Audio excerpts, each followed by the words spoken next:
Santos, que é hoje a presidente da Frente Parlamentar de Cultura do Congresso Nacional. Boa tarde. Quero também aqui saudar e parabenizar a iniciativa da nossa Comissão de Cultura, presidida pela deputada Jandira Fegali, de realizar essa audiência tratando desse tema, e saudar aqui todos os outros componentes da mesa, né, que esse esforço que a gente fez lá na Comissão de Ciência, Tecnologia e Informática vai ao encontro desse debate que está aqui sendo formulado, e eu que sou a relatora da subcomissão que trata de financiamento do que a gente chama de mídias alternativas. Um debate como esse só faz agregar ainda mais para que a gente consiga fazer um relatório à altura. Na verdade, Jandira, essa subcomissão ainda não encerrou os trabalhos, porque nós pegamos um ano de eleição. Então, no segundo semestre, praticamente, a subcomissão, né, e o próprio Congresso teve um funcionamento muito atípico, né, típico em função dos anos da eleição, né, mas que a gente ainda está nesse esforço.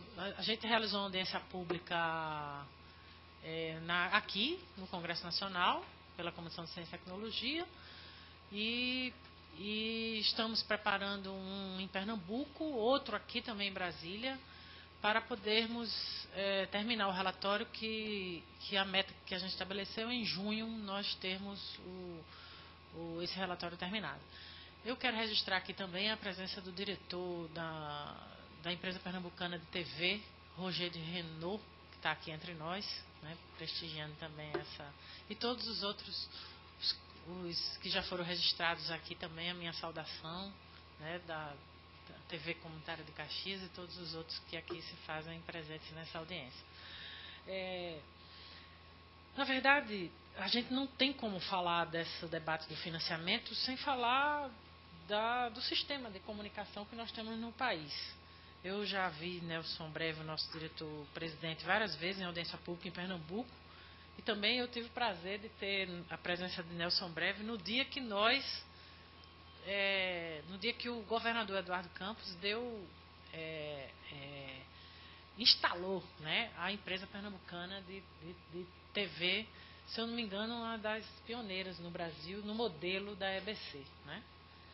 E eu digo isso porque eu fui secretária de Ciência e Tecnologia do Estado de Pernambuco, no governo do Eduardo, e foi lá que a gente criou, e a TV Pernambuco era ligada a gente, foi lá que nós criamos o grupo de trabalho, que foi presidido por Roger de Renault, que culminou com a empresa pernambucana de TV, né?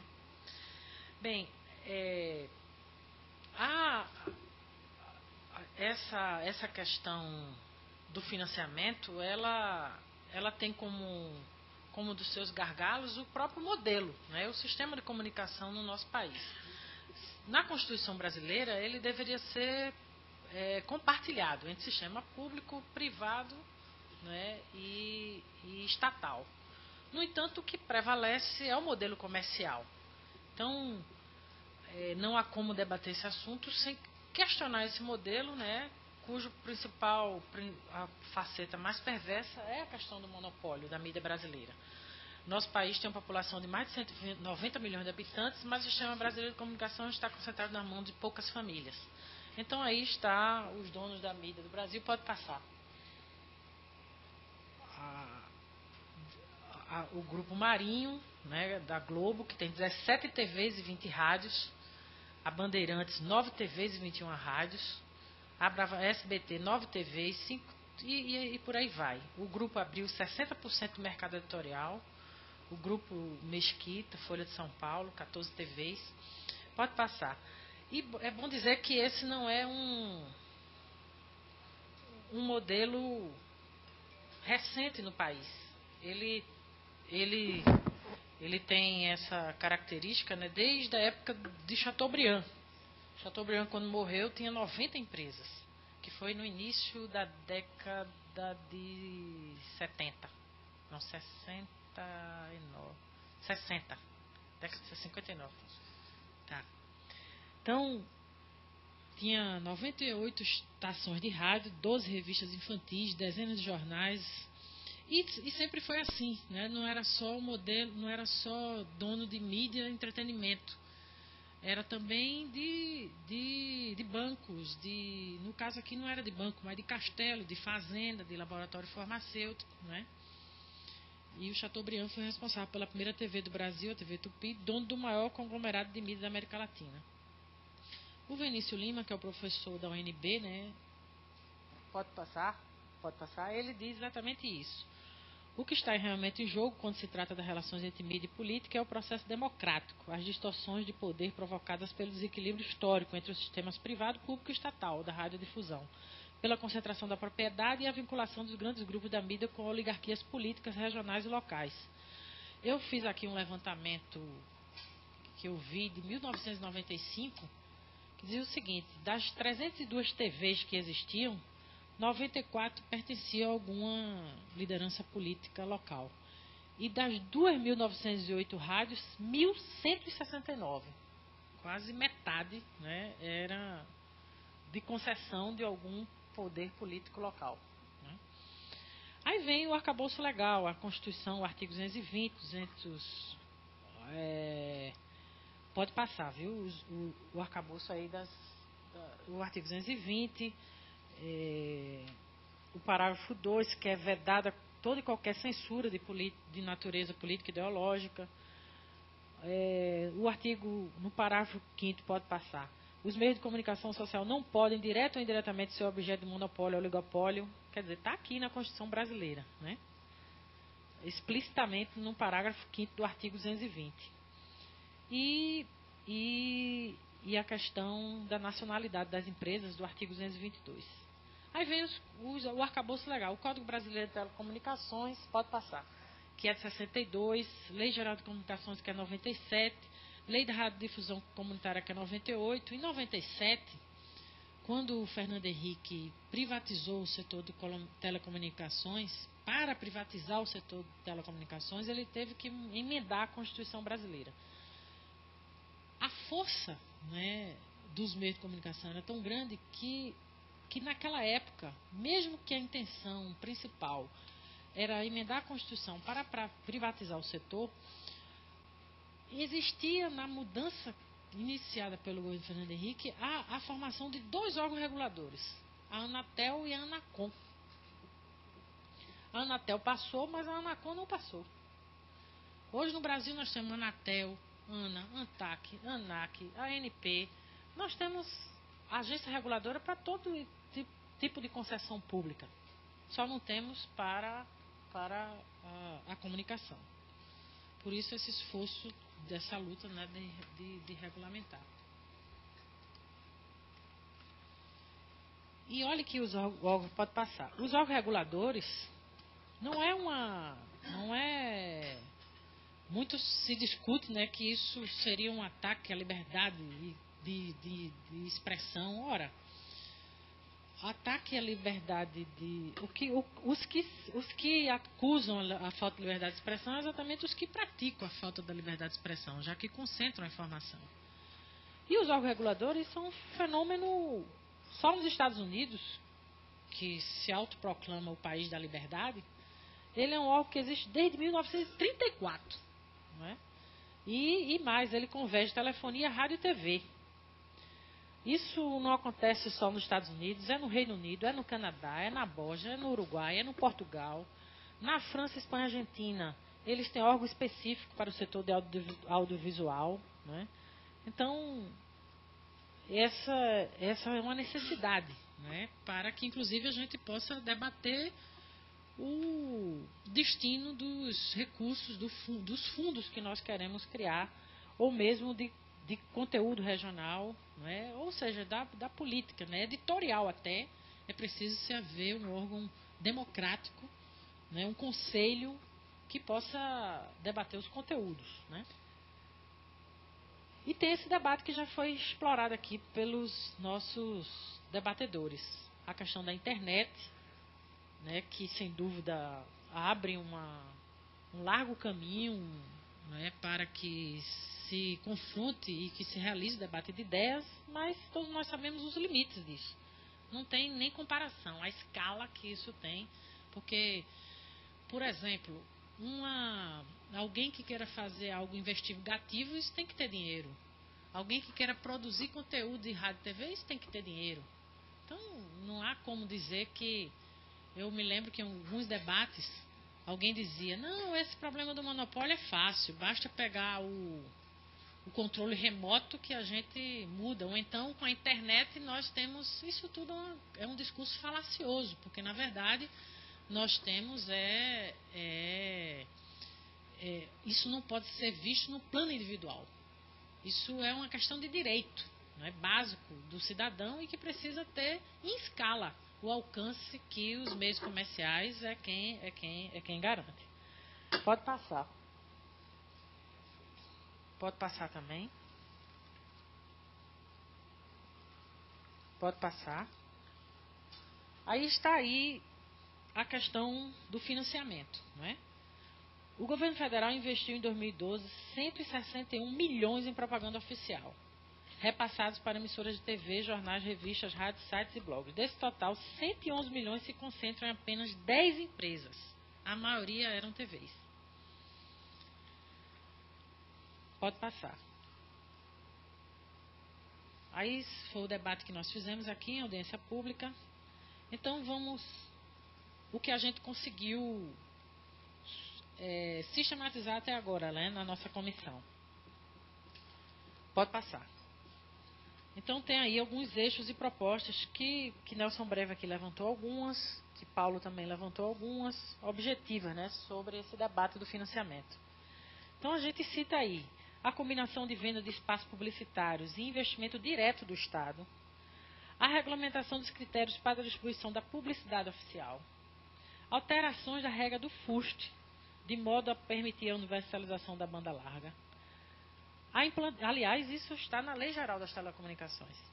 A implantação de política nacional de fomento à produção popular. Pode passar.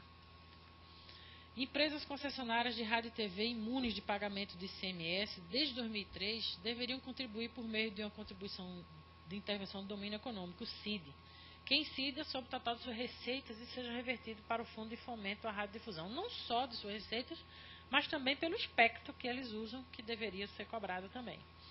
Imposto progressivo nos preços da venda de aparelhos de rádio e televisão superiores a 29 polegadas, recurso do Fistel, criação do Fundo Nacional Estadual de Comunicação, criação de lei de incentivo aos meios de comunicação alternativos. Aí está o BNDES, Luciane está aqui. Por sinal, Luciane, eu fico feliz de ver uma mulher, quando eu vejo representante do BNDES na frente da indústria, né, que ela estava lá também, na frente parlamentar da indústria, eu fico feliz, né, de ver no maior banco de fomento, um dos maiores bancos de fomento do mundo, né, tem uma mulher que vem sempre representar, debatendo os assuntos e a perspectiva do BNDES. Uma das ideias é a gente também incluir no financiamento da mídia alternativa no programa Promídia do BNDES. Né? Isso é um assunto que a gente pode, com calma, debater depois. Ampliação dos fundos setoriais de apoio e fomento de produção de conteúdo audiovisuais. Tarifa diferenciada dos Correios. Pode passar. Aí, veja, nós estamos também na subcomissão levantando PL por PL. Por quê? Numa perspectiva de a gente não achar que nós vamos inventar a roda, né? Nós vamos partir do que já existe em debate, em formulação, em proposição aqui na casa. Para vocês terem uma ideia, são mais de 20 projetos de lei que tratam do financiamento de mídia. Nós estamos, nesse momento, na subcomissão, nos debruçando sobre esses PLs que tramitam na casa, para aproveitar o que há de melhor nessas proposições, para que a gente consiga fazer um enxugamento do que é mais importante para aproveitar no nosso relatório. Muito do nosso relatório é fruto do debate que já existe na sociedade. A Conferência Nacional de Comunicação, o Grupo Intervozes, vários outros, têm colaborado muito na subcomissão. Porque, afinal de contas, a Conferência Nacional de Comunicação foi em 2009, uma grande iniciativa ainda do governo Lula, e que nós queremos ir pressionando para que saia do papel. Não é? Essa é uma questão que nós aqui debatemos com o ministro das Comunicações, Paulo Bernardo, quando esteve na Ciência e Tecnologia. Eu fiquei feliz porque Paulo Bernardo disse que era a favor do marco regulatório. Então eu perguntei a ele quando é que o governo vai mandar para casa, né? Já que existe a posição política de ser a favor, mas é preciso tirar a consequência dessa posição e nós cobramos isso. Então, eu termino, né, dizendo o seguinte: nós estamos então nessa fase, né, de sistematização de tudo que há na casa de proposição e de projeto de lei que trate dessa questão. Quero aqui registrar também que para o meu partido, PCdoB, esse debate da reforma dos meios de comunicação, para nós, é estratégico. Está, inclusive, dentro do nosso programa de partido, como da reformas estruturantes. E dizer que, apesar de toda a dificuldade, vale a pena, né, lutar por isso. Está aí os exemplos do blog da Petrobras, que deu uma grande resposta na época, né, aos jornais. Apesar do grande combate, apesar da grande campanha que se fez em 95, né, para atacar o nosso presidente Lula, com o que hoje, né, se chama de mensalão. Nós tivemos a vitória, tivemos em 2012 das nossas forças, né, das forças políticas que dão sustentação a esse governo, e que figuras como aqui Ney falou, jornalistas dos grandes meios de comunicação que procuram ter suas opiniões próprias, formular suas ideias, a exemplo do Paulo Henrique Amorim, do Azenha, né, recentemente, são exemplos que revelam que nós temos homens e mulheres muito capazes nesse meio de comunicação e que poderiam estar dando outra contribuição à nação com suas opiniões, com suas ideias, se a gente tivesse de fato mais liberdade, né, de comunicação no nosso país. Então, eu agradeço, era isso, obrigada. Obrigada, deputada Luciana, pela contextualização, pelo resumo inicial do trabalho lá da subcomissão. Achei importante, porque é um trabalho de uma outra comissão que trata do tema e a gente integra com o trabalho desta comissão, pelo esforço que essa comissão também inicia nesse momento. Quero registrar que isso foi ideia de Jandira, que eu só lá fiz valer. Então, essa discussão que nós estamos fazendo aqui, e que nós queremos começar com o BNDES, porque o BNDES tem que ter papel nisso.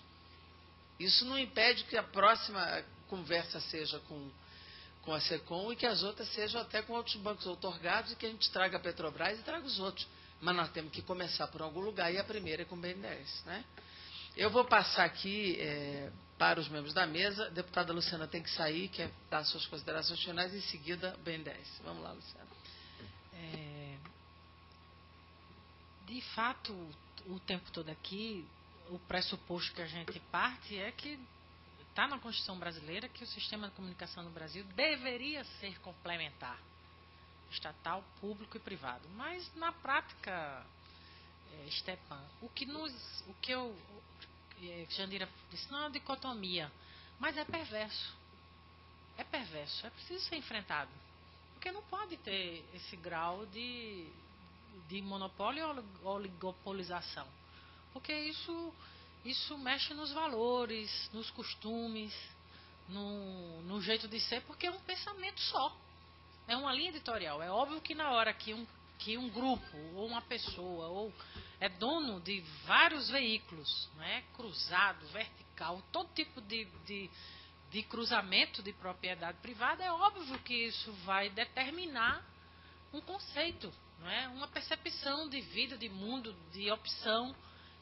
E essa perversidade nós temos que enfrentar para o bem da democracia brasileira.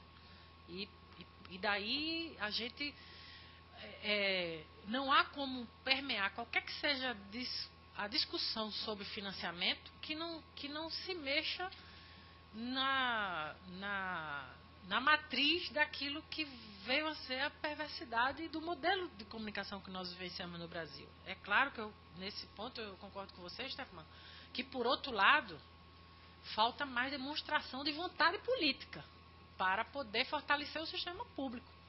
Acho que foi criado, né, foi debatido não é, a EBC, a conferência de comunicação, mas é preciso tirar consequência dessa vontade política, de fazer valer uma estrutura que esteja ao alcance das possibilidades que tem, porque não falta gente, capacidade técnica, né, quadro, para poder fazer valer um sistema público mais pujante. Eu acho que falta, de fato, decisão e vontade política. E é para isso que a gente está aqui pressionando e forçando para que a gente fortaleça esse polo que é público, né, que é diversificado, que é plural e que precisa ter espaço para isso. Eu, aqui, por exemplo, por isso que não no sistema de mídia alternativa, e Jandira falou, né, dessa questão do BNDES, mas aqui a gente procura diversificar, porque a nossa intenção, no final desses trabalhos, não é só a gente abordar a discussão em termos de proposições, de projetos de lei, ou só o BNDES, mas a gente precisa debater a Lei Geral de Comunicação, como é que as telecomunicações não cumprem o que está previsto na lei, o recurso do Fistel, o recurso do FUST, né? E os fundos de comunicação público, né, estadual, nacional, como aportar, ou seja, há um mosaico de possibilidades e acho que nós temos que trabalhar em todas as frentes, seja a frente da legislatura, seja a frente da conversa direta com os meios de comunicação, com o Ministério da Comunicação, com o Ministério da Cultura, ou seja, com todas aquelas possibilidades que nós temos para poder fazer valer uma política mais arrojada que responda às nossas expectativas. E porque não pode permanecer, só a Globopar, o ano passado, o ano 2012, o faturamento líquido foi 12,6 bilhões. Poucas empresas brasileiras cresceram tanto. Isso numa época de crise. Né? E de anúncio de utilidade pública foram 50 milhões para a Globopar. E essa é uma empresa que abandonou há muitos anos outras ramificações. Banco Roma, hoje basicamente é mídia, entretenimento e comunicação. Então essa concentração, ela é perversa. Nós temos que buscar, né, mecanismos que democratizem de fato o financiamento e esse grande negócio que é a comunicação, para que de fato a gente tenha um regime mais democrático. Eu só quero pedir desculpas, que não vou poder ficar até o fim, porque infelizmente aqui na casa é uma loucura. Agora mesmo está tendo a votação do requerimento meu do Código Nacional de Ciência e Tecnologia, eu tenho que correr para lá. Mas eu gostaria, que eu estou vendo agora, a Indira Amaral, que foi também presidente da TV de Aracaju, também seja muito bem-vinda. Foi uma grande competente gestora daquela TV, mudou muito, né, a face da TV, as características da TV lá de Aracaju e de Sergipe. Um grande beijo, firme na luta e um bom trabalho para todos. Obrigada, deputada Luciana. Eu vou passar para a deputada Luciana Gorgulho e lembrar que essa, como Comissão de Cultura, eu estava comentando aqui com o Nelson Breve como pensar a diversidade cultural brasileira se não tem diversidade de meios de comunicação. Não aparece. Eu me lembro, eu cheguei no Acre e o pessoal estava com o sotaque do Leblon, do Rio de Janeiro. Aí não dá, porque são as novelas que aparecem lá, né? Então é difícil. Vamos lá. Oi, obrigada. Em primeiro lugar, eu queria